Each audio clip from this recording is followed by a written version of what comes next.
Pour ne rien manquer, abonnez-vous maintenant.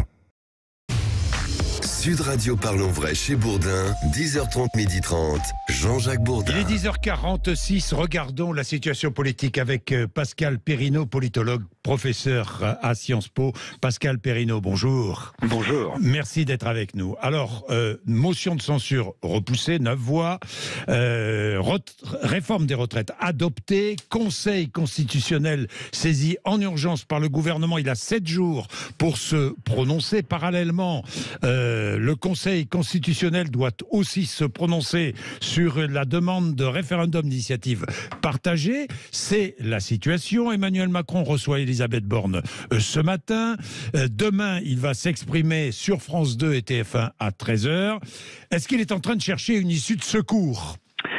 Oui, bien sûr, le président est dans une situation qui n'est pas impossible, mais qui est une situation difficile. Les portes de sortie de la crise ne sont qu'à peine entrouvertes. Il va falloir que peu à peu, elles s'ouvrent davantage. Alors, il y a une première solution, c'est la stratégie attentiste. C'est attendre que peu à peu, au fond, une fois la loi adoptée, l'opinion se lasse d'une mobilisation qui se durcirait, dégénérerait avec des phénomènes de violence comme ceux auxquels on assiste depuis maintenant 3 jours.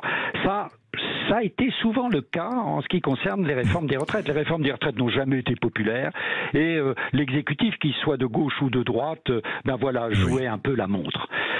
C'est difficile. Pourquoi ? Parce que là, la conjonction des crises, crise économique, crise sociale, crise politique, ça fait beaucoup pour se contenter d'attendre. Il y a la deuxième stratégie, et en effet, c'est le Conseil constitutionnel. Oui. On voit bien que le Conseil constitutionnel peut retoquer tout ou partie plutôt, en effet, de la loi de réforme des retraites telle qu'elle a été votée. Et à ce moment-là, on pourrait imaginer que le président ou bien retire le projet, ou bien décide de remettre le métier sur l'ouvrage, j'allais dire en s'y prenant de manière plus consensuelle. Oui, en réunissant une sorte de conférence sociale, avec notamment les syndicats dits réformistes comme la CFDT, permettant de réécrire en quelque sorte le texte. Voilà. De réécrire le texte et de rendre le texte, non pas totalement consensuel, ça n'existe jamais, mais disposant acceptable.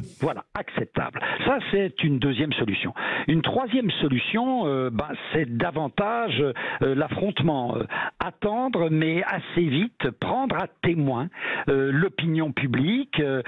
Ça peut être par le biais du référendum, ça peut être par le biais d'une dissolution de l'Assemblée nationale et d'un retour devant le peuple. Souvenez-vous, en mai 68, De Gaulle avait eu l'idée de faire un référendum, puis Pompidou l'avait convaincu de faire autre chose, de renvoyer l'Assemblée nationale et les députés devant le peuple, et en juin 68, il avait remporté une grande victoire. Bon, c'est une stratégie à très haut risque, parce qu'on sait très bien que le président n'est pas très populaire par les temps qui courent, et qu'il courrait un risque en affrontant le peuple. Mais à la limite, si les Français renvoyaient une majorité hostile au président, eh bien il lui resterait à devenir un président de cohabitation. Et au fond, Mitterrand a été président de cohabitation, Chirac a été président de cohabitation, et ils n'ont pas mal vécu forcément ces cohabitations. Président de cohabitation alors qu'il lui reste 4 ans de mandat, c'est pas enthousiasmant pour lui. Je me mets à sa place. Ça veut dire qu'il ne fera rien de ces 4 années de mandat, quoi. Il restera présent. Souvenez-vous de Jacques Chirac, qui avait connu une très longue cohabitation. Il restera présent sur le terrain de ce qu'on appelle le domaine réservé, c'est-à-dire la défense, la politique étrangère. Domaine dans lequel d'ailleurs les Français ne sont pas durs avec lui, parce qu'ils considèrent qu'il s'est plutôt bien débrouillé sur ce terrain-là.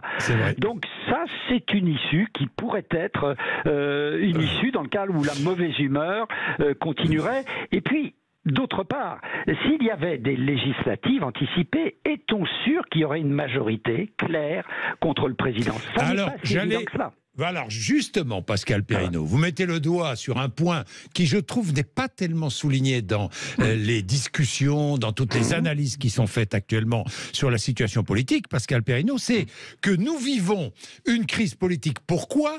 Parce que il n'y a pas de majorité de gouvernement. C'est-à-dire que le gouvernement n'a pas de majorité, mais l'opposition non plus n'a pas de majorité. Vous mettez le doigt sur une question qui est tout à fait essentielle et en effet, dont on ne parle pas assez, parce que cette coalition des non qui, à 9 voix près, a failli faire tomber le gouvernement, elle ne sera jamais une coalition des oui à quelque chose pour construire un gouvernement. Elle en est incapable. Entre l'IOT, le Rassemblement National, le PS, les écolos, la France Insoumise, ils ne trouveront jamais un point d'accord.